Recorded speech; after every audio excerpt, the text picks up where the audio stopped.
That morning, I was up at 4:30 a.m. to get ready for my husband's family's trip to Cancun. Outside, it was still pitch black, and the early winter Chicago wind whistled through the window frames with a bitter chill. But inside the house, the sounds of suitcases being dragged across the floor were already echoing. Helen, my mother-in-law, called up from the kitchen. "Sarah, where's my blood pressure medication?" I rushed downstairs, pulled the pills from my purse to give to her, then hurried back up to our room to double-check our documents one last time. This trip had been in the works for over 2 months. My in-laws, David and Helen, had spent their whole lives in a small town in Ohio before moving to the city to live with us. They'd never been out of the country, so my husband, Michael, wanted to take the whole family on a vacation to celebrate a huge contract his company had just landed. He wanted them to see a bit of the world. It was Michael who was paying for everything: the flights, the hotel, the food. He'd said something that I still remember to this day. "You never know how long you'll be healthy. As their son, I have to do this for them while I can." Hearing that, my heart went out to my husband, and I poured all my energy into the preparations. From summer clothes and stomach medicine to Tylenol and small packs of tissues, I packed a separate kit for everyone. I even went online the day before to research tips for elderly air travel so I could remind my in-laws what to do. As for the plane tickets, Michael had initially planned to book them himself, but his younger brother, Kevin, jumped in, claiming he had a friend at a travel agency who could get a much cheaper group rate. The moment Helen heard that, she nodded enthusiastically. "He's family. If you can't trust him, who can you trust?" So, Michael transferred over $10,000 to Kevin to handle everything. In the days leading up to the trip, I felt a little uneasy because Kevin only sent a blurry screenshot of the booking code instead of the full passenger itinerary. But every time I asked, he'd just laugh it off. "Sarah, you're so meticulous. We're going on vacation, not into battle." Seeing my concern, Michael put his arm around my shoulder and whispered, "Hey, don't worry about it. I'm here." His words put me at ease. At 7:00 a.m., the whole family piled into a van and headed to O'Hare. Kevin walked ahead, pushing 2 large suitcases, while his wife, Jessica, live-streamed the whole thing, showing off the family's first trip to Mexico. Helen was wearing a brand new, crimson pantsuit, her face beaming with excitement. David just kept smiling, occasionally turning to me to ask, "Is it going to be cold in Cancun, Sarah?" Seeing them so happy, I felt a genuine sense of joy. When we got to the check-in counter, I opened my bag to get our passports for the agent, but suddenly, a familiar female voice sounded from behind me. "Helen, can I leave my suitcase here?" I spun around. Chloe. She was wearing a form-fitting white dress, her hair in soft waves, her lips a fiery red. She was pulling a gleaming, high-end suitcase. What left me even more stunned was that the moment Helen saw Chloe, she broke into a wide smile and walked over, pulling Chloe by the arm to stand right beside her, as if she were part of the family. My heart started pounding. Before I could even process what was happening, Helen turned to look at me, her eyes as cold as ice. "You can go home now." I was bewildered. "What?" She smirked. "There's no ticket for you." My ears rang as if someone had just slapped me across the head. I thought I had misheard, so I turned to Michael. His face was just as stunned as mine. "What are you talking about, Mom?" he asked, his brow furrowed. Helen replied nonchalantly, "I swapped Sarah's ticket for Chloe's. It's more fitting for someone like her to come with us. Sarah would just be a burden." The air around us fell silent. I stood frozen, the passports in my hand trembling uncontrollably. Michael whipped his head toward his brother. "Kevin, what is this?" Kevin immediately looked down at the floor. I was just doing what Mom told me to do." Jessica, standing next to him, quickly averted her eyes from mine. Only Chloe maintained her gentle, fabricated smile. "I'm sure it's just a misunderstanding, Michael." "A misunderstanding?" I let out a bitter laugh. "What kind of misunderstanding gets my ticket cancelled for this trip?" It was then that David stepped forward, his voice thick with annoyance. "All right, that's enough. Why are you making a scene in the middle of the airport? We're already here. Sarah, just take a taxi home. The rest of us will go." I turned to look at my husband. I knew what his entire family was thinking at that moment. We're already at the airport, so Michael wouldn't dare make a scene. He was a devoted son with a strong sense of pride. He would surely swallow his anger to keep the peace. But right at that moment, Michael suddenly snatched the stack of passports from Kevin's hand. He looked straight at his mother, his voice colder than I had ever heard it. "Cancel it." Helen froze. "What did you say?" "Cancel everything," Michael repeated through gritted teeth. We're all going home. Nobody is going anywhere. The entire family stood there in stunned silence. Chloe's face went pale, Kevin's jaw dropped, and Jessica was so shocked she dropped her phone on the floor. And me? For the first time in all my years as a daughter-in-law, I realized that the man standing beside me didn't just love me with words. He was truly willing to stand in front of me as a shield when his entire family had turned their backs on me. But to understand why Michael's words at the airport that day left his family so utterly speechless, you'd have to go back to the early years of our marriage, which began not with wealth, but with shared meals of ramen noodles in a studio apartment that wasn't even 200 square feet. Michael didn't come from money. His parents, David and Helen, used to run a small booth at a flea market. On a good day, they were happy. On a slow day, the whole family would sigh and look at each other in despair. There were years when business was so bad that they had to take out new loans just to pay off old ones. In that house, poverty wasn't just in the simple meals. It was in the constant, anxious look in their eyes, always afraid of debt collectors showing up at the door. I didn't marry Michael for what he had. Back then, he was just a young man working at a small machine shop, his monthly salary barely enough to get by. But he had one thing that made me believe in him, his character. He didn't drink, didn't gamble, didn't waste his time. After work, he came straight home.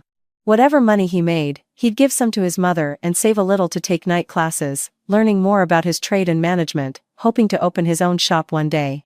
The day I brought Michael home to meet my parents, my mother asked me quietly, "Are you sure about this, honey? His family is really struggling." I just smiled and said, "I'm not afraid of being poor, Mom. I'm afraid of marrying someone who isn't willing to try." At that moment, I believed I had chosen the right man. And truly, during those first few years of our marriage, Michael never disappointed me. We rented a small apartment in a deep, narrow alley. In the summer, it was so hot that the fan running all night couldn't beat the oppressive heat. During the rainy season, water would drip from the tin roof into a plastic bucket we kept in the corner.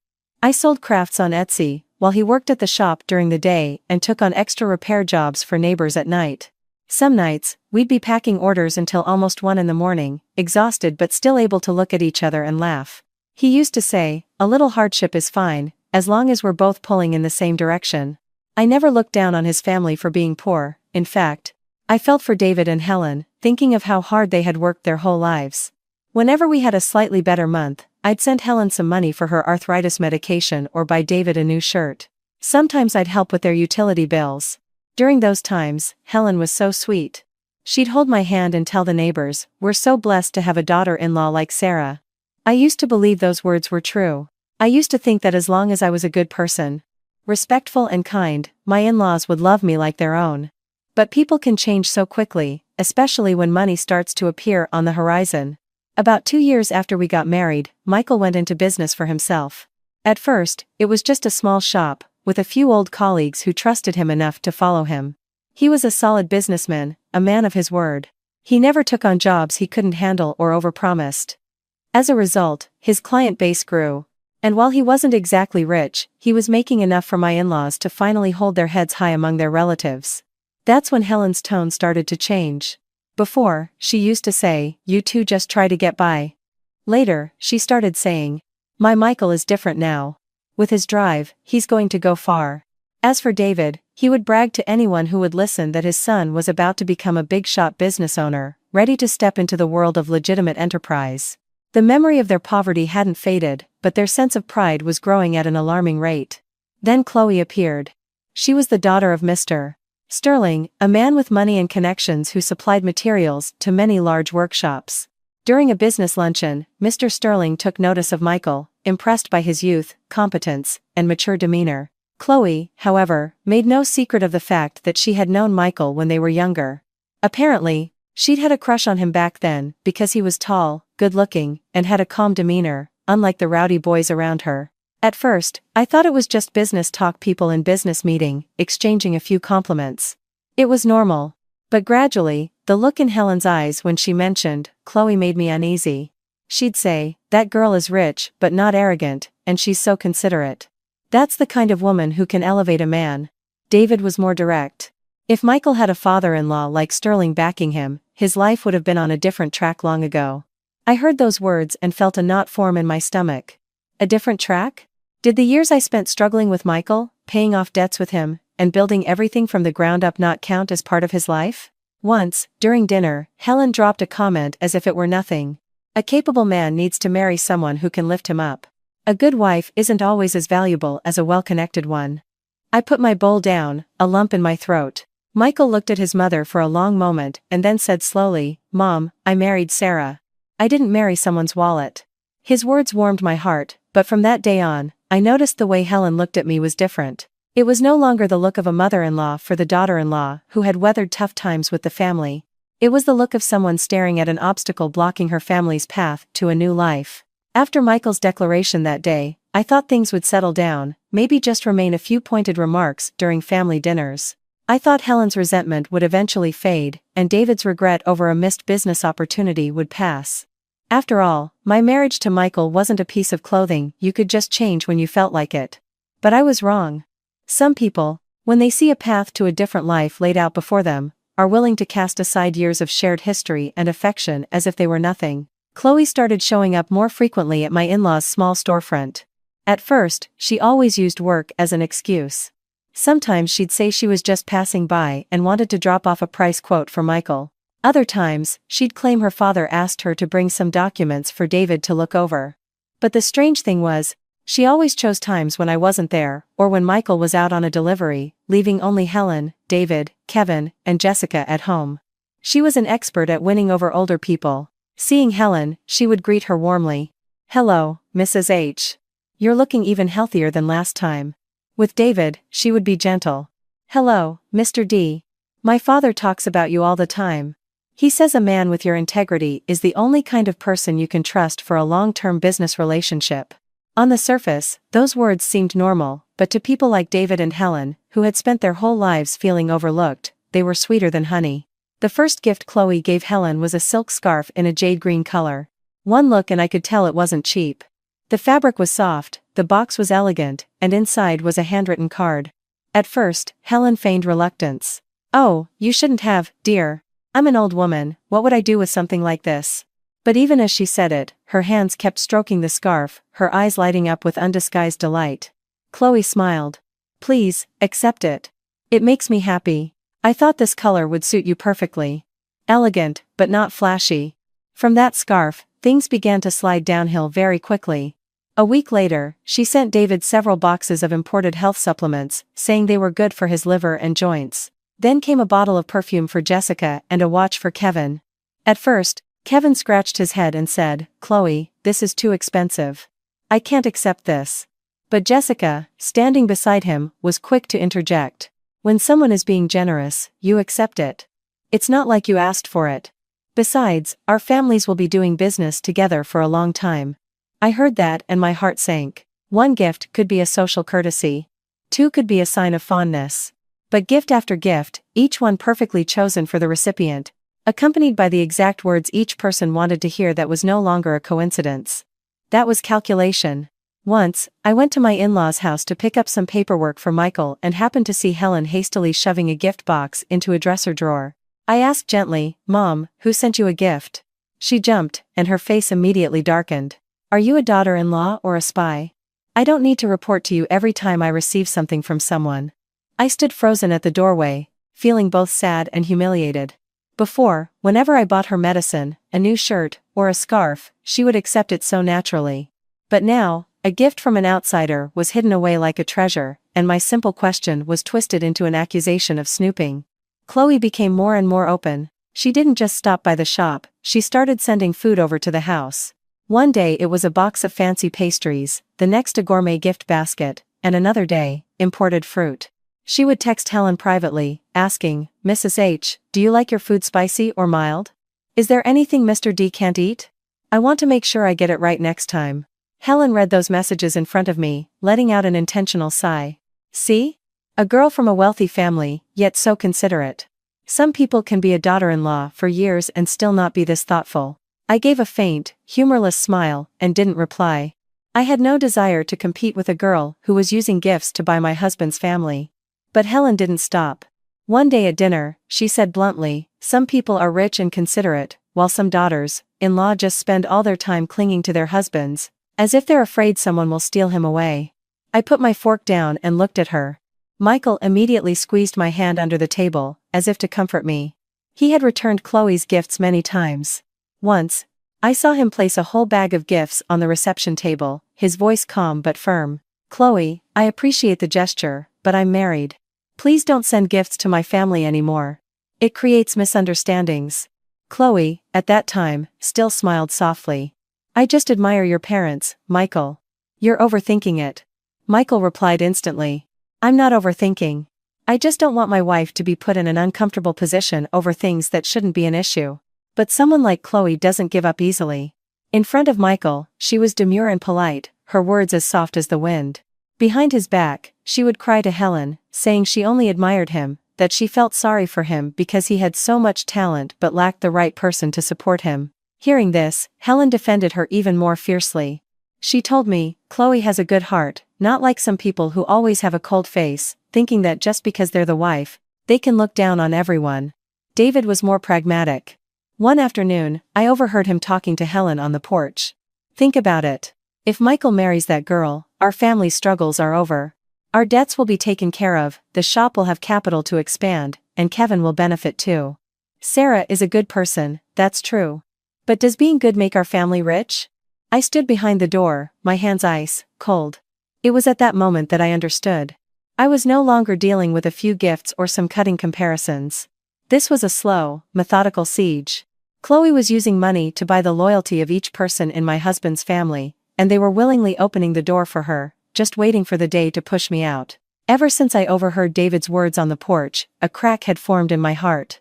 I didn't tell Michael right away, not because I wanted to hide it from him, but because I was afraid of hurting him. What pain could be worse than knowing your own parents are calculating your life as if it were a commodity to be traded? I kept thinking that as long as my husband and I stood firm, all the gossip and pressure would eventually die down. But I forgot that once greed is fed with gifts and promises, it doesn't stop so easily. One evening, Helen called Michael, her voice unusually sweet. "The two of you should come over for dinner tonight. I'm making some of your favorite dishes." Michael glanced at me as soon as he heard her. He knew that these sudden dinner invitations were rarely simple. Initially, she had only asked him to come alone, saying she and David needed to talk to their son privately. But I saw the evasive look in his eyes and a sense of foreboding washed over me. I whispered, "I'm coming with you." He took my hand and nodded. "Yes. We're married. We go together." The dinner that night was quite lavish. There was a slow-cooked pot roast, creamy mashed potatoes with gravy, and a classic green bean casserole, all of Michael's favorites. But the atmosphere was so heavy that my hand felt stiff just holding my fork. Helen placed a piece of meat on Michael's plate, sighing as if it were an afterthought. "That sweet girl Chloe stopped by to see me again today. She's such a good person. So wealthy, but not arrogant at all, and so devoted to you." Michael immediately put his fork down. His voice wasn't loud, but it was very clear. "Mom, please don't talk about that in front of my wife." Helen froze for a second, then gave a forced laugh. "What did I say? Why are you so tense?" "I just think she's a nice girl, so I complimented her." It was then that David cleared his throat and set his glass of whiskey on the table. He looked at Michael with a strange expression, no longer the look of a father advising his son, but more like someone calculating profit and loss. "Michael, let me be honest. A man who wants to make it big has to think long-term. A strong support system is crucial. You have talent, but talent alone isn't enough." I lowered my eyes to my plate. Every word from David felt like a piece of ice dropping into my heart. Kevin, sitting beside him, chimed in. "He's right, bro. If you had Mr. Sterling backing you, you could open another shop, buy more machinery, and sign big contracts whenever you wanted. Mom and Dad would have an easier life, and the whole family would benefit, not just you." Jessica glanced at me and then smirked. "Sarah's great, it's true, but being great doesn't make the whole family rich. In this day and age, love without money is just exhausting." I heard that and a lump formed in my throat. It turned out that all the years I had endured with Michael, all the things we had built together, meant nothing to them. I wanted to say something, but I remained silent. I didn't need to win this argument with them. I just wanted to see if the man beside me would choose to stay silent or stand up. Michael slowly placed his fork on the table. The sound was soft, but the entire table fell silent. He looked at each member of his family, his gaze finally resting on Helen. He spoke for the last time on the matter. "Sarah is my wife. Anyone who says she isn't worthy doesn't need to see my face again." Helen slammed her hand on the table, and the gravy boat in front of her sloshed over the sides. How dare you talk to your mother like that? Ever since you married her, you've changed completely. She must have put a spell on you. Have you forgotten how much your father and I struggled to raise you? An opportunity to change our lives is right in front of you, and you're throwing it away for a woman? Michael shot to his feet. Address my wife with respect, Mom. Helen's voice grew louder. Am I wrong? What does she have that Chloe doesn't? Can her family help you? Can she give you capital? Can she save this family from its debts? All she knows how to do is cling to you to keep her title as your wife. I saw Michael's hands clench so tightly they turned white. I placed my hand on his, gently shaking my head not to stop him from defending me, but to stop him from saying something in his anger that would hurt him even more later. Just then, Helen's phone buzzed with a video call. The screen lit up with Chloe's name. Helen shot me a look and then deliberately answered. Chloe's face appeared, her eyes red and her voice choked with emotion. Helen, are you feeling better? I'm so sorry. Is it because of me that Michael is in a difficult position? She spoke as if she were innocent, but her tears fell at just the right moment, her eyes intentionally glancing toward Michael. Helen's tone immediately softened with pity. It's not your fault, dear. It breaks my heart to see a good person like you not being appreciated. Michael strode over and took the phone from his mother's hand. He looked directly into the screen, his voice so cold that even Chloe was taken aback. Chloe, stop the act. I am not divorcing my wife to become your family's son-in-law. Do you understand? The line went silent. A few seconds later, Chloe lowered her face, her voice trembling. Michael, I just care about you. Your caring is getting my wife insulted, Michael said, enunciating each word. From now on, don't call my mother, don't send gifts to my family, and don't use the pretense of affection to destroy someone else's. He ended the call. The room was suffocatingly quiet. Helen was trembling with rage. She pointed a finger at Michael, her voice cracking. One day, you will regret this. You'll regret choosing this woman. When you have nothing left, don't come crawling back to me. Michael didn't reply. He pulled out my chair and took my hand. Before walking out the door, he turned back and said something so quietly that it silenced the entire house. If having nothing is the price of keeping my integrity, I'll pay it. That night, we left my in-laws' house in silence. The wind outside was cold, but the hand Michael held was warm. I knew that after this dinner, they would no longer scheme in secret.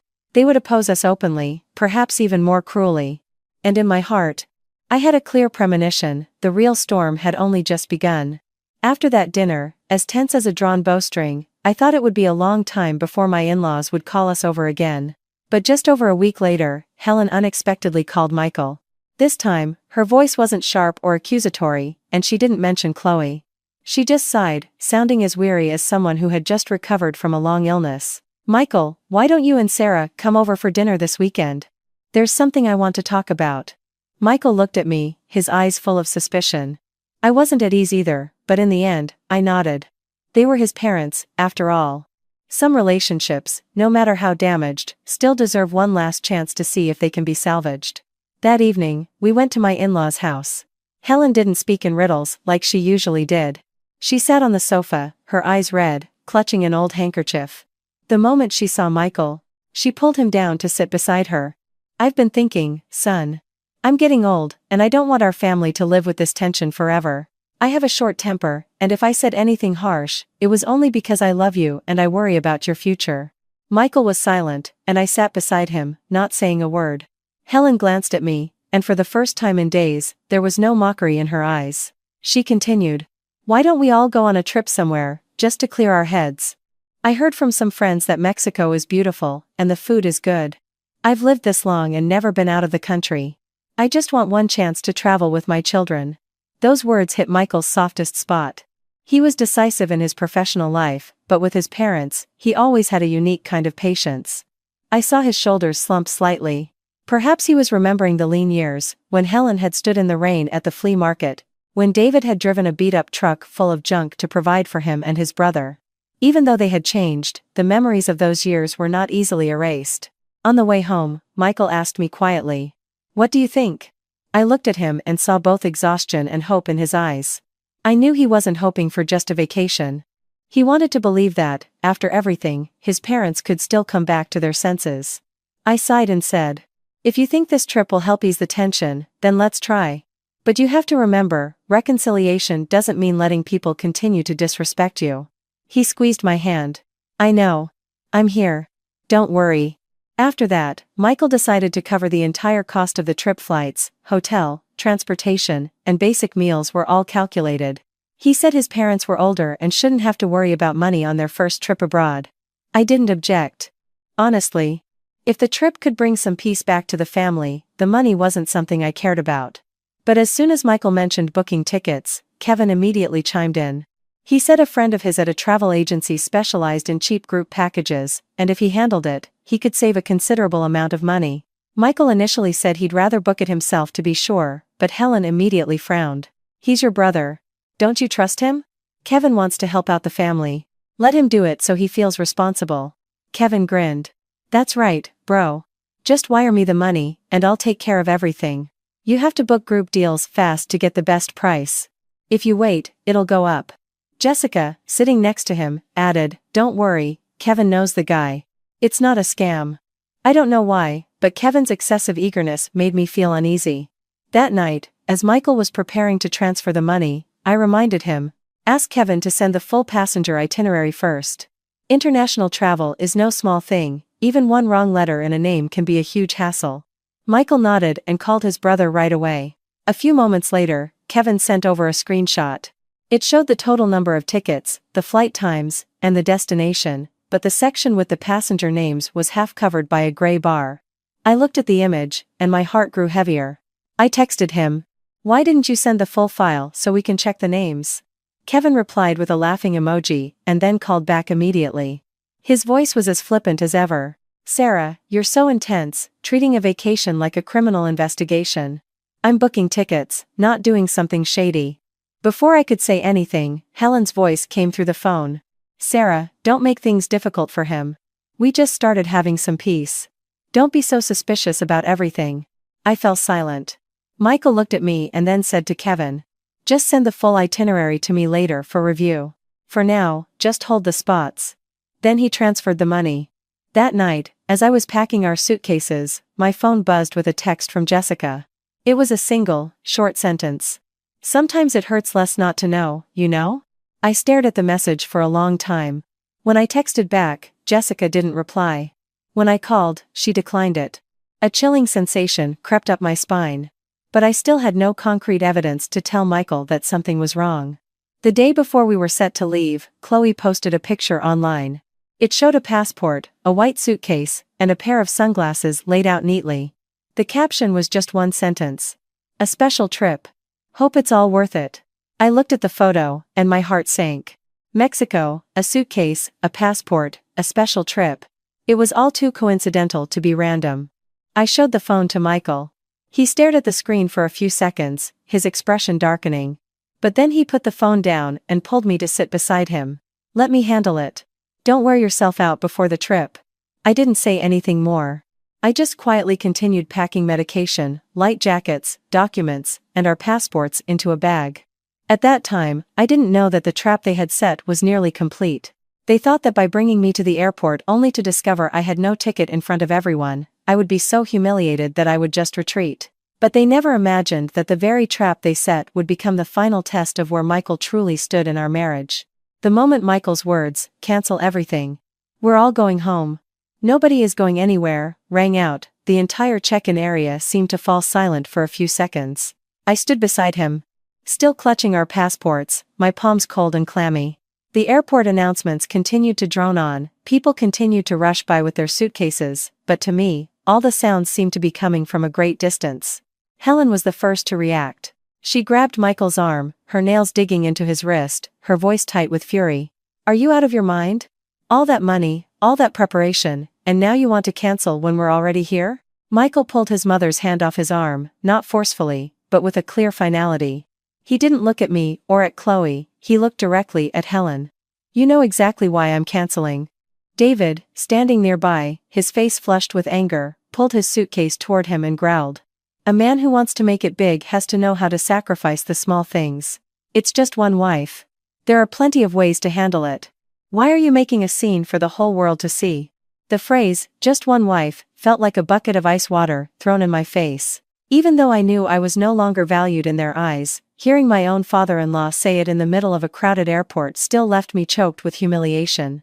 Michael turned to David, his voice low, each word seeming to press down on the cold tile floor. My wife is not an object to be replaced whenever someone feels like it, and she is certainly not something to be sacrificed for this family's pride.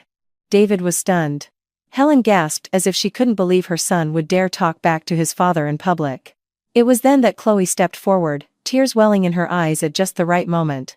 She clutched her purse to her chest, her voice as soft as if it might break. David, Helen, please don't fight.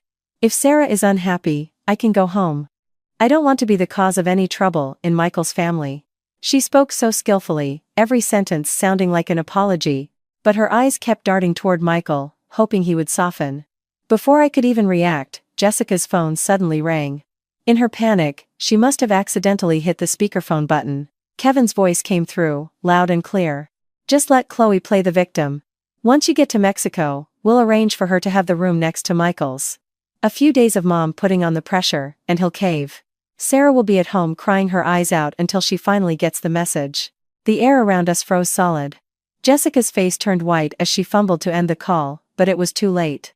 Chloe stood there, petrified, the gentle smile on her lips cracking like a porcelain mask. Kevin, a few feet away, paled, his eyes darting around as if looking for an escape route. I looked at each of them, and suddenly, I felt a strange sense of calm. My suspicions over the past few days hadn't been paranoid after all. They hadn't just cancelled my ticket. They had orchestrated an entire play to replace me with Chloe. I looked at Kevin and asked slowly. So from the very beginning, my ticket was cancelled to make room for her? Kevin bowed his head, saying nothing. Jessica grabbed her husband's arm, her lips moving but no words coming out. But Helen, far from being ashamed, lifted her chin and pointed a finger right at my face. That's right. So what? Someone like Chloe can actually help this family. She has money, she has connections. What can you offer besides the title of wife? A few people nearby started to turn and stare. Some slowed down, others began whispering to each other. I knew that if I burst into tears or started yelling, they would have even more reason to say I was making a scene. So I just stood there, letting the truth expose them one by one. Michael stepped in front of Chloe. He looked at her, his eyes so cold that she instinctively took a step back. Listen carefully. From now on, stay away from my wife. Chloe burst into tears, reaching out to grab his arm. Michael, I've waited for you for almost 10 years. What am I lacking compared to her? I can help you, I can help your whole family. What can she give you? Michael shook her hand off. He didn't raise his voice, but it was loud enough for everyone to hear. You have more money than my wife, but you lack her character. And what I need to build a life with is not your money. Chloe froze, her face flushing red and then turning deathly pale. Helen, however, was ignited by his words. She lunged forward, her hand raised. I only saw a blur as her hand swung down. A sharp slap echoed through the terminal. My cheek burned, my head snapped to the side. My eyes stung, but I didn't cry. Helen shrieked, her voice breaking with rage. It's your fault. It's all your fault that my son is throwing away his chance to change our lives. Why do you cling to him? Do you want this whole family to die poor with you? I gently touched my stinging cheek, and my heart turned completely cold. That slap wasn't just on my face, it shattered the last shred of hope that she still saw me as a human being. Michael immediately pulled me behind him, his eyes blazing, his shoulders trembling with anger. For the first time since I became his wife, I heard him yell at his mother with a voice so full of pain it was terrifying. Mom, if you touch my wife one more time, I swear we are done. Helen fell silent. David was speechless. Kevin didn't dare look up. Jessica clutched her phone and stood off to the side. And Chloe looked at Michael as if she couldn't believe the man she wanted so badly could turn his back on everyone for me. I stood behind my husband, my cheeks still burning, but my mind was clearer than ever. The flight hadn't even taken off, but my in-laws had already ripped off their final masks right there in the middle of a crowded airport. After the slap at the airport, no one had the nerve to continue with the trip. Michael did exactly as he had said. He walked straight to the airline counter and requested to cancel all the tickets that were refundable. The non-refundable ones, he accepted as a loss. Helen stood behind him, trembling with a mixture of anger and shock, muttering under her breath, "My God, my money, my trip, my reputation." Hearing that, I could only laugh bitterly. From start to finish, the money was Michael's. The preparation was mine, but the only thing she truly cared about was her own reputation. The family dragged their suitcases back to the taxi stand in a cloud of undeniable humiliation. Kevin kept his head down. Jessica clutched her phone in silence. Chloe was picked up by a private driver. Before getting into the car, she looked back at Michael, her eyes filled with a mixture of resentment and defiance. But Michael didn't even glance at her. He just opened the car door for me and sat beside me for the entire ride home. In the car, Helen started to cry. At first, it was quiet sobs, but they soon escalated into loud wails. Through her tears, she began listing her grievances. I gave birth to him, raised him, fed him, sent him to school. And now, for a woman, he dares to yell at his own mother in public. At this point, she whipped her head toward me, her eyes bloodshot. Are you happy now? You've ruined the whole family's trip. You're nothing but a homewrecker. I didn't respond. I was afraid that if I opened my mouth, all the pent-up frustration would erupt into words I couldn't take back. Michael squeezed my hand, a silent signal for me to let him handle it. But David wouldn't let it go. He slammed his hand against the car door, the sharp sound making Jessica jump. If it weren't for this woman today, our family would be on a plane to Cancun right now. You're completely wrapped around her finger, Michael. Michael turned to his father, his voice hoarse but clear. Without Sarah, I would have been the most despicable man at that airport today. David snorted. So noble. Let's see if your nobility can feed this family. It was then that Kevin finally spoke up, his voice laced with bitterness over the lost vacation. You're overreacting, bro. It's not like Sarah would have died if she went home alone. It was just a few days. Why did you have to make such a big deal out of it? I turned to look at him, the brother-in-law who had taken his brother's money, who had hidden my name from the passenger list, now talking as if I were the one who had started the trouble. I asked him quietly, if the person whose ticket was cancelled was your wife, would you be taking it so lightly? Kevin was speechless for a moment before looking away. Jessica, seeing the tension, feigned a sigh. Come on, everyone, just give a little. Maybe, Sarah, you could try to compromise a bit. You hold on to Michael so tightly, it makes his parents worry. Her words sounded like an attempt at mediation, but every syllable was designed to shift the blame onto me. I looked at Jessica and replied coldly. I'm not holding on to anyone. If someone wants to leave, you can't lock them in. If someone wants to stay, you don't need to hold them. She fell silent. By the time the car reached my in-laws' house, it was almost noon. I thought the drama would pause there, that everyone would retreat to their rooms to cool down. But as soon as we got out of the car, I saw Chloe standing in front of the gate. She had changed into a different dress, and was holding several large gift bags. Her makeup was subtle, but her eyes were still red, as if she had just been crying. The moment she saw Helen, she rushed forward and, in a dramatic display, burst into tears, clinging to the older woman. Helen, I'm so sorry. It's my fault the family had a bad day. Please don't be angry with Michael, and please don't be sad because of me. Helen reacted as if she had found her long-lost daughter, rushing to comfort her and pulling her into an embrace. Oh, you poor thing. It's not your fault at all. A well-mannered girl like you knows how to apologize, unlike some people who ruin everything and still act like nothing happened. With that, she turned and pointed a finger at me. See? That's the difference between you and her. I watched the scene unfold and no longer felt pain, only a wave of nausea. A person who had just conspired with them to humiliate me at the airport was now putting on a show, playing the role of the gentle victim. And the most frightening part was that my in-laws weren't ignorant. They knew everything, yet they still chose to embrace her because she had what they wanted. Just then, a black luxury sedan pulled up to the curb. A driver got out and opened the door for a middle-aged man in a gray suit. His hair was slicked back, and he carried himself with an air of authority. I recognized him immediately, Mr. Sterling, Chloe's father. He didn't waste time with pleasantries. He walked into the living room, placed a leather briefcase on the table, and looked directly at Michael. I heard what happened at the airport. I don't blame you. It's common for a man to be held back by sentiment. He glanced at me briefly, his eyes filled with unconcealed disdain. But if you were single, I would be willing to fund you to start your own company. Not the small shop you have now, but a real corporation. The atmosphere in the room shifted instantly. David's eyes lit up. Helen stopped crying. Kevin sat up straight. Only I felt a chill run down my spine. It turned out they weren't ashamed of what happened at the airport at all. They were just disappointed that their little play hadn't reached the final act where they collected their reward. David turned to Michael, his voice urgent. Did you hear that? You'll never get a second chance like this in your entire life. He's being so generous. What are you still holding on to? Michael looked at his father for a long time, then said slowly, "I'm not selling my wife for money." Mr. Sterling let out a faint, dismissive laugh that made my skin crawl. He opened his briefcase, pulled out a thick file, and threw it onto the glass coffee table. "A shame. But I'm sure your wife doesn't know about this." The file slid to a stop in front of me. I looked down, and the words seemed to stab at my eyes. Loan agreements, extension notices, collateral documents. The total amount was over $250,000. I froze. $250,000. Michael had never told me his family was in that much debt. Helen immediately burst into tears, this time a truly frantic wail. "This family is about to lose the house. Sarah, only Chloe can save us now. If you have any compassion for me, please, let Michael go." I looked at her, my heart growing colder by the second. It was only then that I understood. Their desperation to have Michael leave me wasn't just about greed or a preference for Chloe. His entire family was on the verge of bankruptcy, and they had decided to use our marriage as the price to pay off their debts. Michael stood silently before the file. And I knew, with absolute certainty, that the real tragedy didn't begin at the airport. It had been calculated long ago, and it was only now revealing its true, ugly face to me.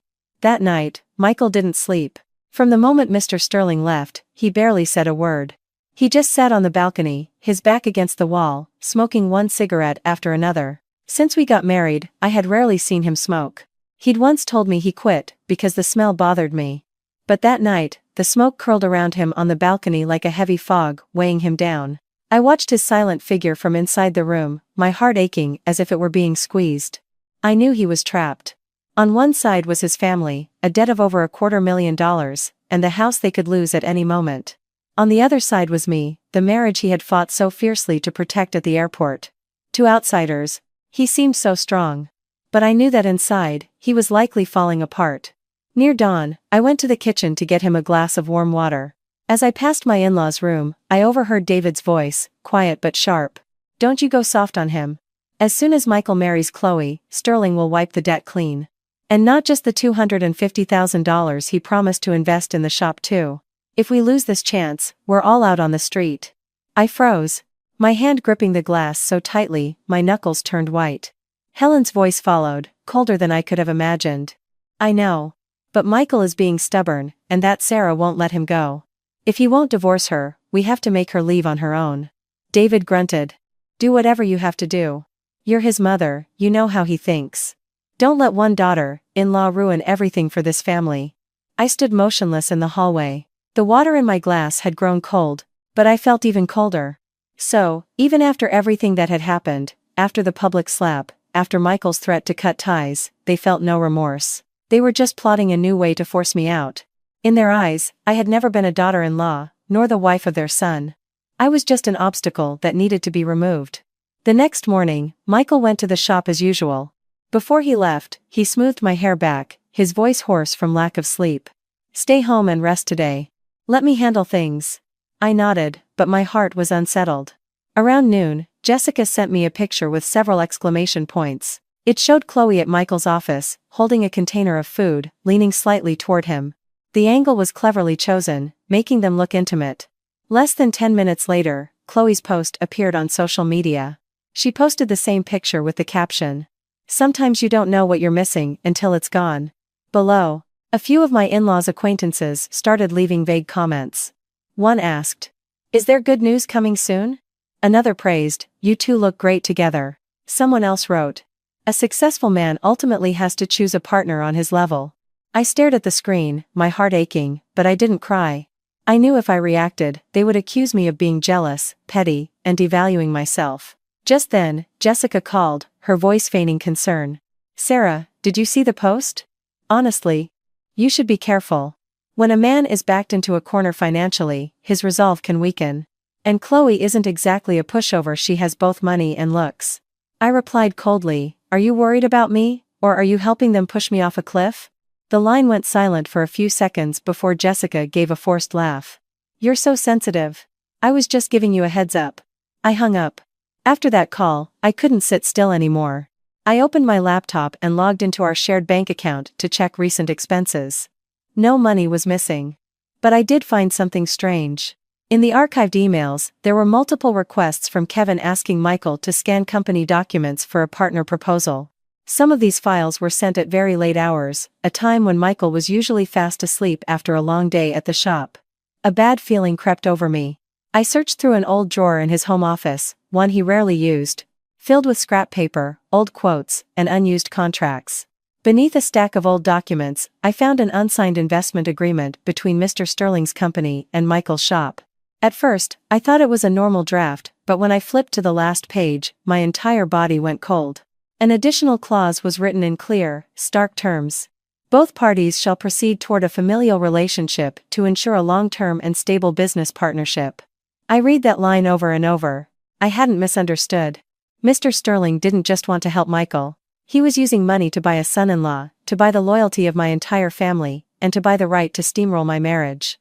What they called a business partnership was, in reality, a transaction wrapped in pretty words. That evening, Michael came home looking exhausted. I didn't confront him about Chloe's picture or ask why she was at his shop. I just quietly placed the contract on the table in front of him. "Read this." He opened it, his expression calm at first, but as he read further, his face darkened. When he reached the familial relationship clause, his hands started to shake. He shot to his feet and slammed his fist into the wall. A dull thud echoed through the room. Blood seeped from his knuckles, a stark red against the white paint. "They dared," he rasped, his voice barely a whisper. "They dared to trade his marriage." I rushed over to grab his hand. He looked at me, his eyes bloodshot. He was no longer the defiant man who had cancelled a vacation at the airport.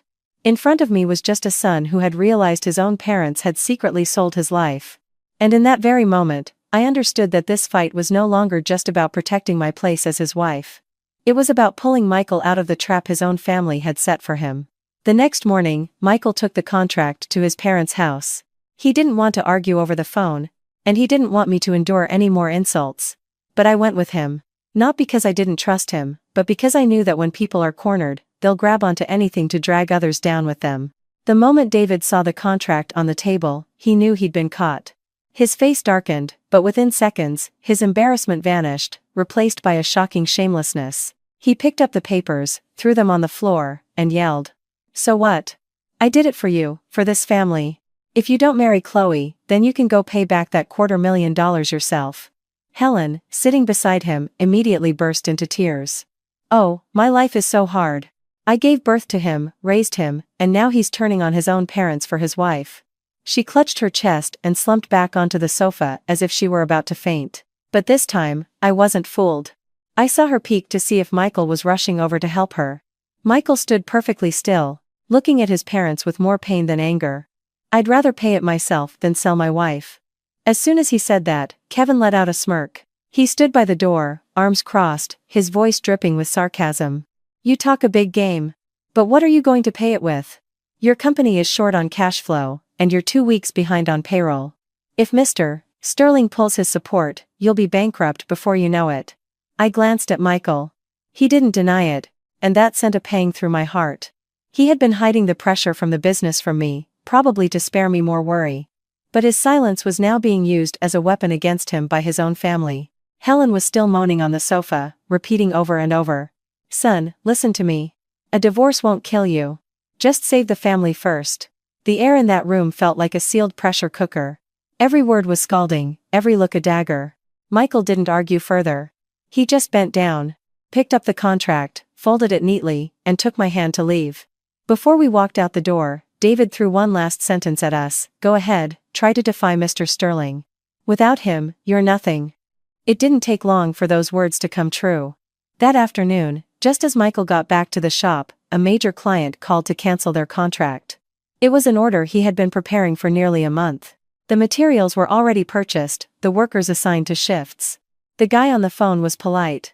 "Sorry, Michael. We've had a change of plans and won't be moving forward with the partnership for now." Michael asked for a reason, but they were evasive. Less than an hour later, the news had spread through the shop. A few workers whispered that Mr. Sterling must have pulled some strings. Someone said they saw Sterling's assistant calling that client. Another said it plainly. "Looks like the boss crossed a rich guy. I just hope we still have jobs." Michael heard it all, but didn't say a word. He just stood in the middle of the shop, staring at the piles of raw materials in the warehouse, his eyes dark. That night, he didn't sleep again. I woke up around 3 a.m. to find him at his desk, staring at a spreadsheet of costs, payroll, materials, and short-term loans. The blue light of the screen illuminated a face so gaunt it was painful to look at. I placed a hand on his shoulder. He didn't turn around, just said in a hoarse voice, "I'm sorry. I thought I could handle this on my own." I wrapped my arms around him from behind and said softly, "We're a team. We handle things together. Don't shut me out." He gripped my hand tightly, but I could feel how cold it was. 3 days later, Chloe appeared at the shop. She came alone, not as elaborately dressed as usual, but still radiating the confidence of someone holding all the cards. I arrived just as she was walking into Michael's office. The door was slightly ajar, so I could hear every word from the hallway. Chloe placed a file on his desk, her voice deceptively gentle. "Michael, I don't want to see you suffer like this. This is a new contract. It's enough to cover your payroll, save the shop, and give you operating capital. My father is still willing to give you a chance." Michael didn't answer. She continued, her voice softer but as sharp as a knife. "All you have to do is sign the divorce papers, and this will all be over." I stood outside the door, my heart pounding, but I didn't go in. I wanted to hear my husband's answer when I wasn't there. A long silence followed. Then I heard the sound of paper being torn one sheet, then another, then the entire file ripped in half and thrown onto the desk. Michael's voice rang out, hoarse but solid as steel. "I can go bankrupt, but I won't be a coward." The door flew open. Chloe stumbled back, her face flushed with rage. When she saw me standing there, she lost all control. "Are you happy now? You want to drag him down into the mud with you, don't you?" She pointed at me, her voice trembling with resentment. "Michael, do you really think she loves you? Without your money, without your company, she'll leave you too." I stepped into the room, so calm it surprised even me. "I married him when he had nothing. The one who loves money is you." That remark hit her where it hurt most. She lunged forward, raising her hand to slap me, but Michael was faster. He caught her wrist and pulled me behind him. "That's enough," he growled. "Get out of my shop." Chloe looked at him, her eyes red with either tears or hatred. She wrenched her hand away and laughed coldly. "You'll come back begging me. And when you do, don't blame me for not giving you a chance." That evening, before we could recover from the confrontation, Michael received a text from a business acquaintance. It was a single line, but it made us both freeze. "Mr. Sterling was just taken in for questioning by the Economic Crimes Unit. Something about money flows through a few shell corporations." I looked at Michael, and he looked at me. In the quiet of the room, we both knew another door had just opened. And behind that door was a truth far bigger than a rich girl trying to steal someone else's husband. News that Mr. Sterling had been brought in for questioning by the authorities spread like wildfire. Overnight, the people who had once flocked around him fell silent. The phone calls that he once only had to make once to get an answer now went to voicemail or rang endlessly. The powerful safety net my in-laws had been counting on suddenly looked like a sinking ship. Helen was the most panicked. She called Chloe over and over. "Chloe, honey, please pick up. It's Helen. What happened to your father? And what about our debt?" But the other end was just a long, cold ringtone. Calls on messaging apps went unanswered, texts were left unread. Helen was so furious she threw her phone on the sofa and clutched her head, muttering, "This can't be happening. They're too rich for this to happen." David didn't yell. He just sat silently in his chair, his face ashen. I looked at him and understood that his fear wasn't about Mr. Sterling's trouble, but the possibility that if Sterling went down, the $250,000 debt and all the paperwork signed between them would be dragged into the light. For a man so obsessed with his pride, the greatest fear wasn't poverty, but being exposed as both poor and greedy. Kevin had lost his arrogant swagger. He paced the living room, running his hands through his hair and kicking the leg of the coffee table. "I told you not to push Michael so hard. You and Dad just had to listen to them. Now, look what's happened. If Sterling is really under investigation, what about the money they transferred to my account?" Helen whipped around and snapped. "You shut up. You didn't seem to have a problem when you were taking Chloe's money, did you?" Kevin's face flushed red, and he fell silent. For the first time, I saw that they were no longer a united front. Greed had bound them together, but fear was tearing them apart. I thought the shock of that night was enough, but the next morning, Michael revealed something that left me truly stunned. As I was making coffee, he walked into the office holding a small, black USB drive. He placed it on the desk in front of me and was silent for a long time before finally saying, "I'm sorry I kept this from you." My heart sank. "What is it now, Michael?" He pulled up a chair and sat across from me. After several sleepless nights, his face was gaunt, but his eyes were unusually clear. He spoke slowly, as if each word required a great deal of courage. "The truth is, I've been quietly investigating Mr. Sterling for months." I froze. He plugged the USB into the laptop. The screen filled with neatly labeled folders: fake contracts, money trail, recorded calls, airport plan. He explained that Mr. Sterling wasn't just a wealthy partner looking to marry off his daughter. Since he first approached Michael's shop, he had repeatedly suggested signing material contracts with unusually high values, with payments routed through several unfamiliar companies. At first, Michael thought it was just how well-connected people did business, but the more he looked into it, the more something felt wrong. Several companies were registered under other people's names but were actually controlled by Sterling. The contracts said they were for goods, Michael explained, but the shipments were never full, and the money was funneled back to various personal accounts. I think he was using fake contracts to launder money. A chill ran down my spine. So, Mr. Sterling didn't just want Michael as a son-in-law, he needed someone with a clean reputation, a real manufacturing business, and genuine competence to serve as the perfect cover. Someone like Michael, not wealthy, but reputable, with a legitimate shop and clear business records, was the perfect pawn. Michael looked at me, his voice growing hoarse. I knew I was being targeted to be a respectable front, which is why I always kept my distance from Chloe. But I didn't tell you everything because I didn't want you to worry. I thought I could handle it myself, save the company, and find a way to pay off my parents' debt without blowing everything up. He paused, his hands clenching into fists. But at the airport that day, when they dared to cancel your ticket, when they let you be humiliated in front of all those people, I knew I couldn't stay silent anymore. I didn't know whether to be angry or to feel for him. A part of me was hurt that he had hidden so much from me for so long. But looking at the folders on the USB drive, I understood the magnitude of the trap he had been caught in. He had been fighting Mr. Sterling, resisting pressure from his own family, and trying to shield me from it all at the same time. Michael opened an audio file. Mr. Sterling's deep voice filled the room. "Your son just has to marry my daughter. I'll handle the rest. Your debt, capital for the shop, even that storefront your other son wants to open, I'll take care of it." Then came David's voice, lower but crystal clear. "As long as this family is saved, changing a wife is worth it. Sarah is a good person, but she can't save us." I sat there, stunned. Even though I had prepared myself, hearing David say those words himself still felt like a punch to the gut. I had never asked for their gratitude, but I never imagined that after all the years I had been their daughter-in-law, after all the times I had helped with their medical bills and living expenses, after all the times I had held my tongue for the sake of family, in their eyes, I was so worthless I could simply be changed. Michael buried his face in his hands, his shoulders shaking. For the first time since we were married, I saw him cry. Not loud sobs, but choked, quiet sounds of pure heartbreak. "I never thought my parents would become like this, Sarah. I thought they were just a little greedy, a little obsessed with appearances. I never thought they could talk about trading you like an object." I went to him and wrapped my arms around his shoulders. At that moment, I no longer blamed him. I understood that I wasn't the only one who had been betrayed. Michael had just been cast out by the very family he once considered his foundation. Before we could collect ourselves, a loud, frantic banging erupted at the front door. Michael shot to his feet, instinctively pulling me behind him. When he opened the door, 2 uniformed officers stood on the porch. One held up a summons, his voice firm. "We need Mr. David and Mr. Kevin to come with us to assist in an investigation regarding the financial records of a Mr. Sterling." Helen rushed out of her room. The moment she heard her husband's and son's names, she collapsed onto the floor. "No, you can't. My husband, my son, they don't know anything. It's all a misunderstanding." But this time, no one believed her tears.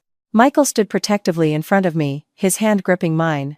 I could feel that he was still in pain, still trembling, but he didn't back down. That was the first time I saw him truly break free from the toxic hold of his family. Not because he had stopped loving them, but because he understood that if he continued to protect them, we would both be dragged down with them. After David and Kevin were taken away for questioning, the already tense house devolved into chaos.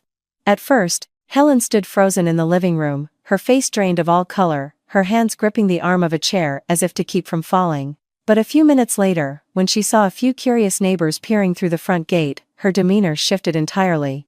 Her panic morphed into a theatrical display of victimhood.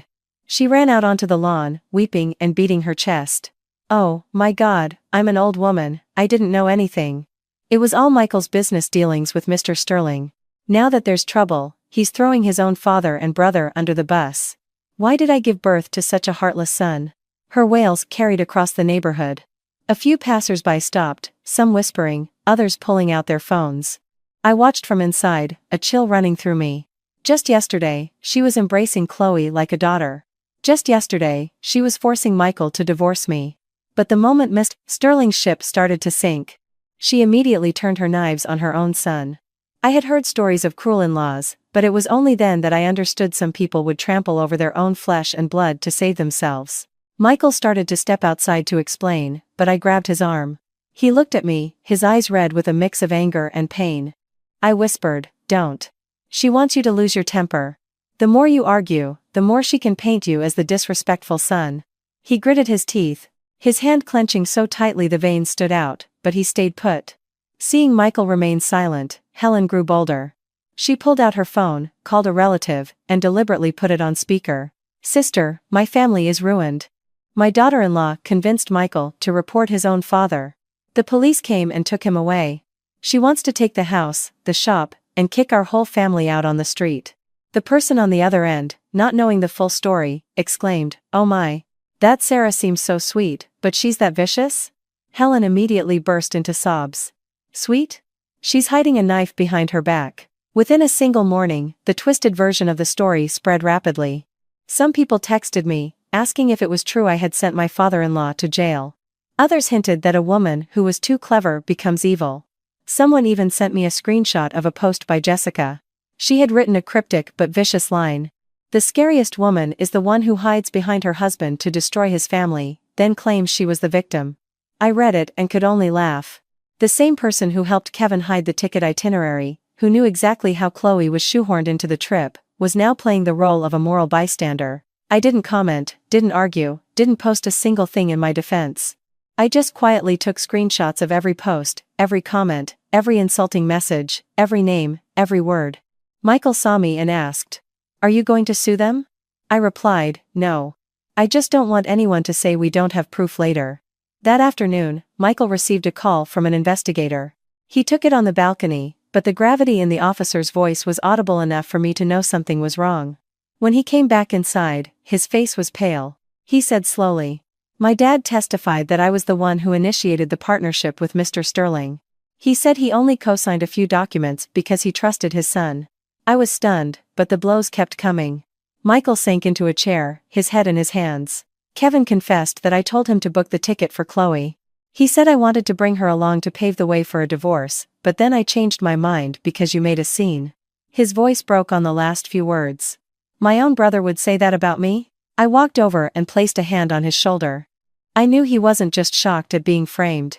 He was gutted by the betrayal of family, his own father, his own brother, the people he had tried to protect, were now united in pushing him forward to take the fall.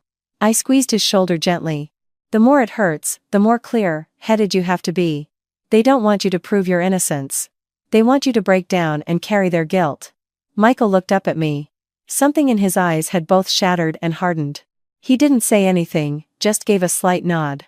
That evening, just when I thought things had quieted down, I received a voice message on my phone from an unknown number. I played it. It was Chloe's voice, no longer soft, but cold and challenging. "You think Michael is so clean? Without me, he would have lost everything long ago. You may have kept the man, but are you sure you can keep the truth?" I listened to it twice. Michael, standing beside me, his face grim, said, "She's trying to bait us." I nodded. "Either that, or she has something she thinks can make us panic." I opened the USB drive Michael had given me and checked every folder again. At first, I only saw the files he had already shown me. But when I enabled the Show Hidden Files option, a small folder appeared at the bottom of the screen. Its name was just 2 words. Airport Plan. Michael and I looked at each other, my heart hammering in my chest. I moved the cursor and opened the folder. Inside wasn't a document or a photo. It was a video clip, saved from before the ticket fiasco. The first frame showed the living room of my in-laws' house. On the screen were Helen, David, Kevin, Jessica, and Chloe, all gathered around the coffee table. I hadn't even pressed play, but just seeing that image, I knew. The trap at the airport was no spontaneous act. It had been calculated, discussed, and arranged. And this video was likely the one thing that could make all of their lies crumble. I pressed play on the video. The laptop screen illuminated the living room of my in-laws' house, captured by a security camera in the hallway. The angle was slightly skewed, but it was clear enough to see every face. Helen was in the center, holding a piece of paper, likely the passenger list, and tapping her fingernail on it. Her voice was sharp and clear. Just remove Sarah's name. By the time we're at the airport, even if she's angry, she can't do anything. With so many people around, she won't dare make a scene. I thought I had already felt all the pain there was to feel, but hearing those words, my scalp tingled. They didn't just want me to miss the trip, they wanted me to stand in the middle of a crowded airport and be publicly shamed as an unwanted outsider. In the video, Kevin was looking down at his phone, typing quickly.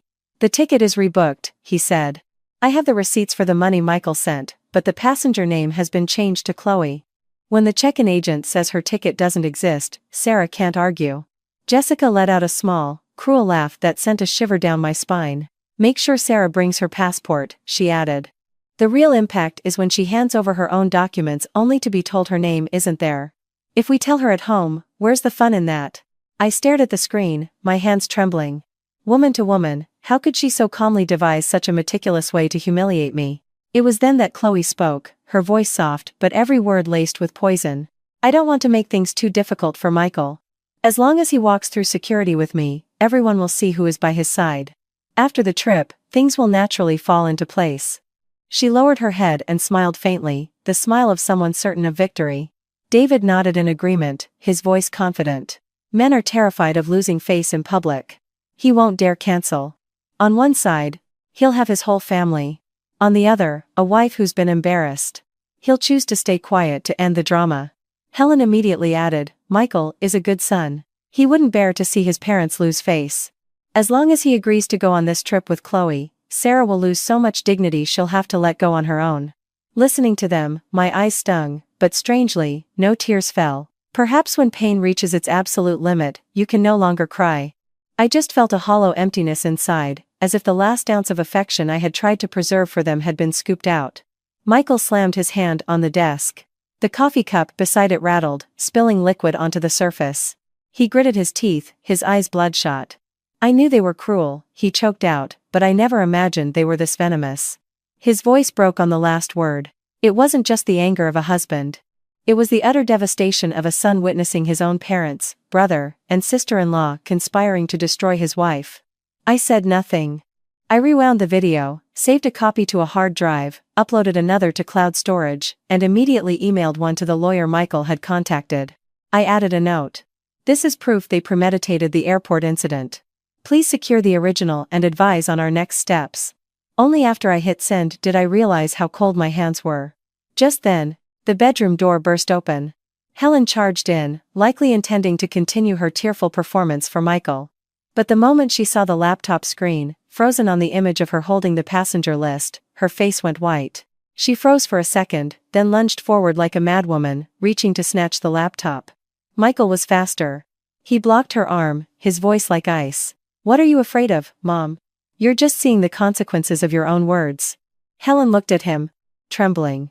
In an instant, her aggressive demeanor vanished, replaced by the pitiful expression of a wronged mother she always used to make her son relent. She grabbed Michael's arm, her voice cracking. "Michael, it was a mistake. I was desperate because of the debt. I listened to bad advice. You wouldn't send your own mother to jail, would you? I'm your mother." I looked at her and felt my heart, surprisingly, no longer ache.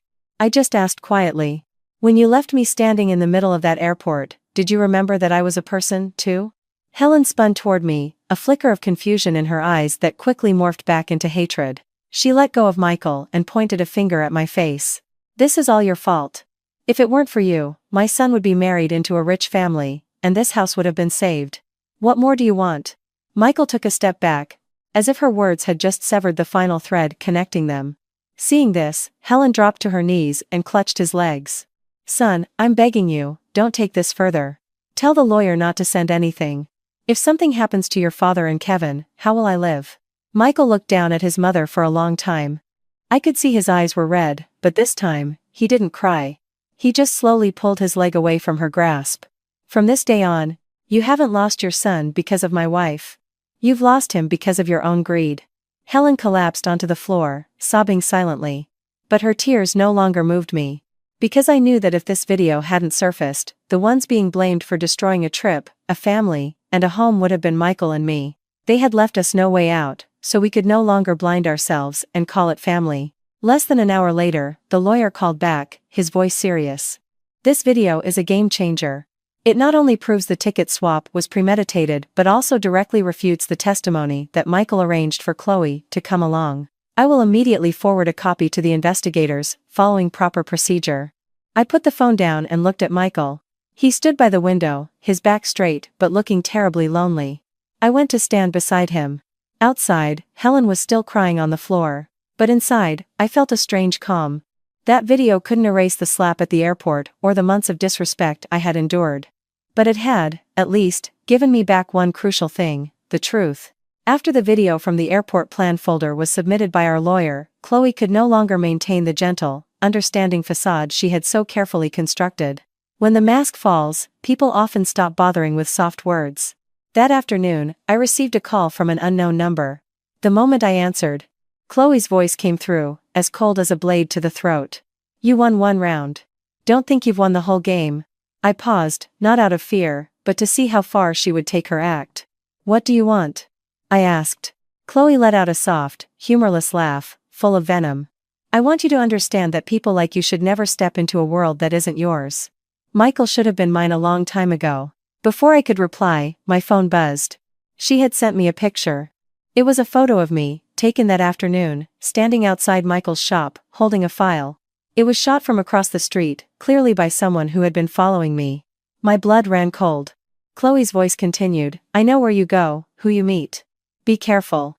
I hung up. Michael was right beside me. The moment he saw the picture, his expression hardened. He grabbed his car keys. Pack a bag. We're staying somewhere else tonight. I stopped him. No.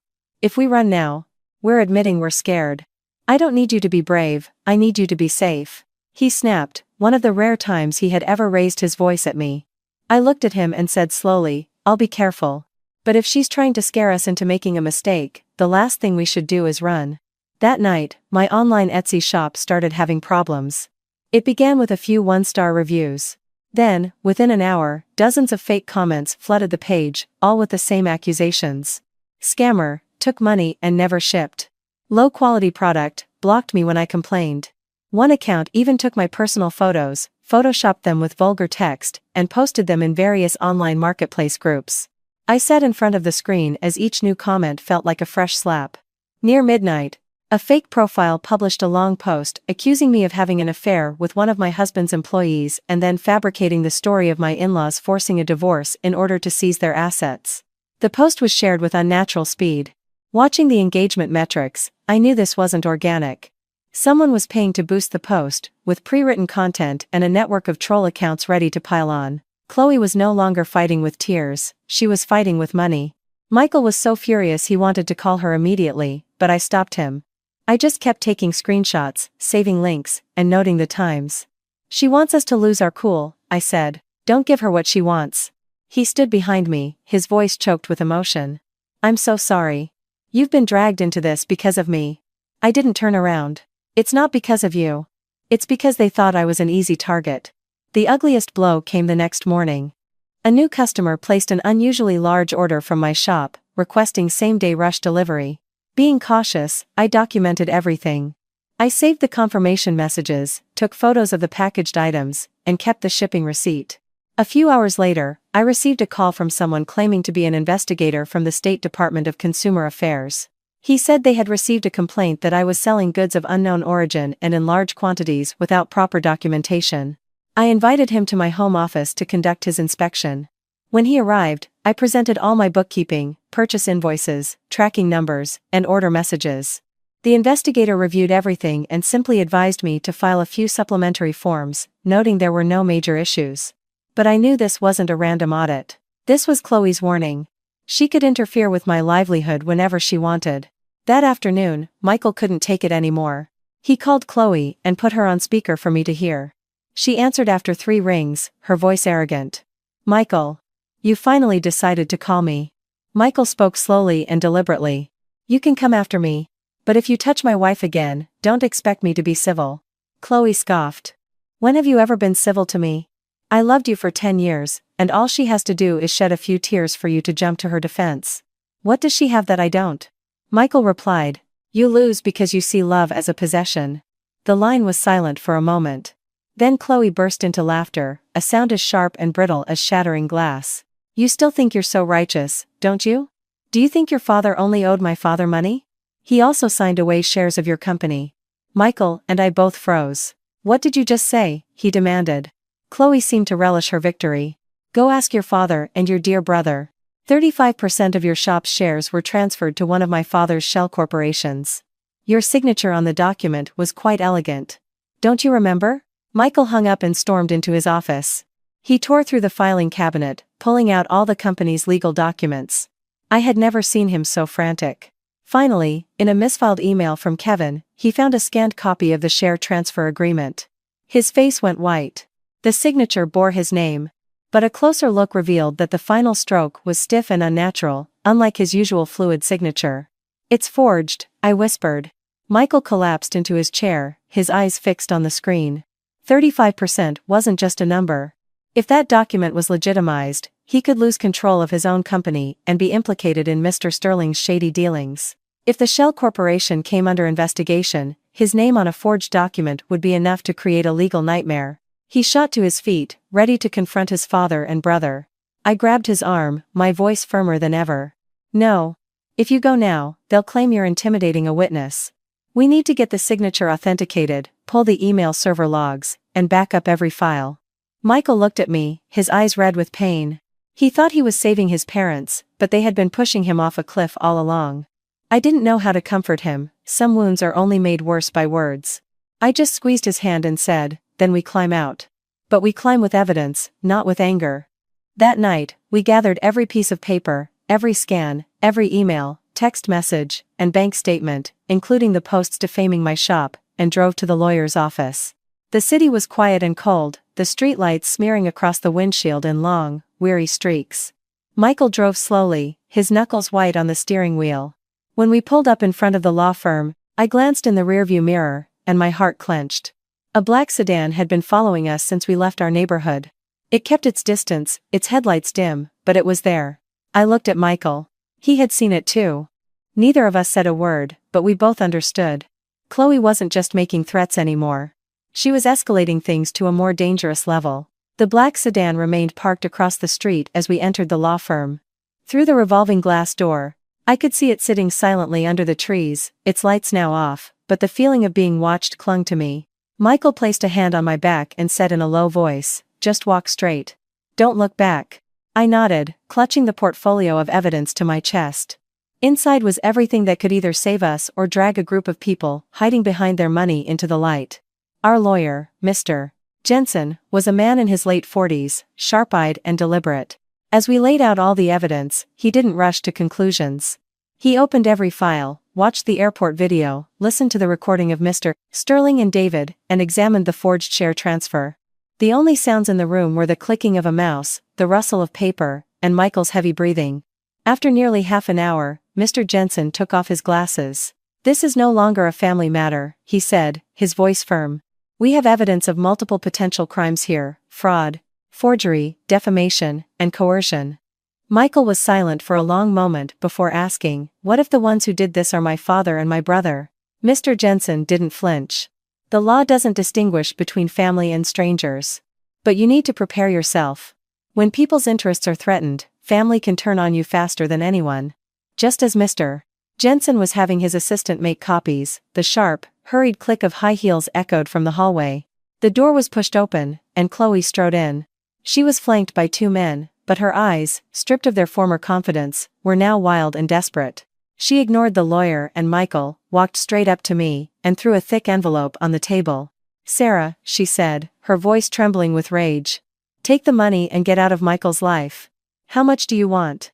1 million? 2? Name your price." I looked at the envelope, then at her. Strangely, I felt no humiliation, only pity. Here was a person with so much money, she thought everything had a price, yet so poor she couldn't understand the meaning of self-respect. I pushed the envelope back toward her. I don't sell my husband, I said slowly. You may be used to buying people, but not everyone is for sale. Chloe's face contorted. Don't play saint with me. Do you know how much money I've spent winning over his family? His mother, his father, his brother, even that useless sister-in-law, they all took my money. I've come too far to lose now. Mr. Jensen sat quietly, but I saw his finger discreetly press a button on his desk. A small red light on the security camera in the corner of the room was on. Everything she said was being recorded. Michael stood up, his calmness making the room feel even heavier. He looked at Chloe with an expression of pure disgust. You don't love me, he said. You just can't stand that I chose someone who isn't as rich as you. Chloe let out a sharp, brittle laugh. You're right, I can't stand it. What does she have that I don't? I have money, I have my father's backing, I can give you everything. And what does she have besides her pathetic morals? She stepped closer, hissing. And yes, I told my father to call in your family's debt. If I didn't push you to the brink, would you have ever even looked at me? The room fell silent. Her admission hung in the air, a confession that she had actively used debt and family pressure to try to tear us apart. Just then, the door opened again. This time, it was 2 investigators. Mr. Jensen stood up calmly. Gentlemen, you're just in time. We have a live confession. Chloe spun around, her face ashen. The 2 men she had brought with her began to back away. One of them spoke, his voice flat. Miss Sterling, we were also asked to cooperate regarding the funds you transferred to the network of fake accounts that were slandering Mrs. Sarah. Chloe stared at him in disbelief. The safety net she had woven with money had just snapped shut on her. As if on cue, Michael's phone rang. It was Kevin. Michael put it on speaker. His brother's panicked sobs filled the room. Michael, help me. They found out about the signature. I didn't mean for it to get this big. Dad told me to do it. Mom knew too. I just signed it, I didn't think. Michael closed his eyes. I knew he was in pain, but he didn't waver. He said one thing, his voice chillingly calm. When you took the money to sell out your own brother, did you remember I was family? The line went silent, save for a choked sob. Michael hung up. But the final twist came from the least expected source. Mr. Jensen's assistant came in and announced that a woman named Jessica was outside, asking to submit some documents. A moment later, Jessica walked in, looking pale and disheveled. She clutched a brown portfolio, avoiding my eyes. She bowed her head. I'm not asking for forgiveness, she whispered. I'm just trying to save myself. She placed the portfolio on the table. Inside were the original text message chains between her and Kevin, bank statements, and photos of Helen accepting cash from Chloe, a total of nearly $50,000 in gifts and payments, all to orchestrate the airport incident and force our divorce. Chloe sat frozen in her chair. Michael stood beside me, his hand clenched so tightly it trembled. And I, for the first time in a long time, felt that I didn't need to say another word. The truth had finally stood up and slapped them all harder than I ever could. After that night at the lawyer's office, the situation escalated beyond a private family dispute. The files, recordings, videos, and signature analysis were officially entered into the investigation. David, Kevin, and Chloe were questioned multiple times in connection with forgery, fraudulent share transfers, defamation, and coercion. Mr. Sterling, who had once stood before us with such arrogance, found his own financial crimes case expanding, his shell corporation's assets frozen. Helen wasn't taken into custody like her husband and son, but she was summoned for questioning repeatedly. Each time she returned, she seemed to have aged years. The woman who had once arrogantly dismissed me at the airport now moved about the house like a ghost, the gray in her unkempt hair more prominent than ever. The relatives who had sent me accusatory texts went silent. Jessica filed for legal separation from Kevin, submitting her evidence to minimize her own culpability. I didn't know if she felt true remorse or was just acting out of self-preservation, but in the end, she chose to tell the truth. The house my in-laws were so proud of was placed under a temporary lien due to the debt and its connection to Mr. Sterling's illicit dealings. The home Helen had hoped would be her ticket to a new social class now sat empty, with cold legal notices taped to the door. One afternoon, Helen called Michael. I sat beside him as her voice came through the phone, hoarse from crying. Son, I was wrong. Please, save your father and your brother. I can't bear this anymore. Michael was silent for a long time. I saw his hand, resting on his knee, tremble slightly. No matter what, she was still his mother. But finally, he spoke. His voice low and steady. "I won't let you starve, Mom. But I can't save anyone from the consequences of their own actions." When he said that, I knew it hurt him to draw that line with his own family. But he understood that being a good person sometimes means letting people face the repercussions of their mistakes. A few days later, Helen asked to see me. I agreed, not to forgive her or to hear more tears, but to find closure. We met at a small, quiet cafe. She had lost weight, and her hands, now bare of the flashy gold bracelets she used to wear, were clasped tightly on the table. She looked at me, her voice barely a whisper. "I just wanted a better future for my son." I looked at her for a long time. I had once longed to hear a sincere apology from her, but now that the moment was here, I felt surprisingly calm. "You didn't want a better future for him," I said softly. "You wanted to sell his future to buy a new life for yourself." Helen bowed her head. And a tear fell onto her hand.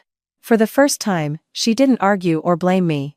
Michael officially disentangled his business from all of his family's fraudulent debts and transactions. Proving the forgery was a difficult process, but with our evidence, the company survived, albeit smaller. We lost some contracts, some partners grew distant. But our most loyal employees stayed. I sold off some of my own inventory to help Michael make payroll.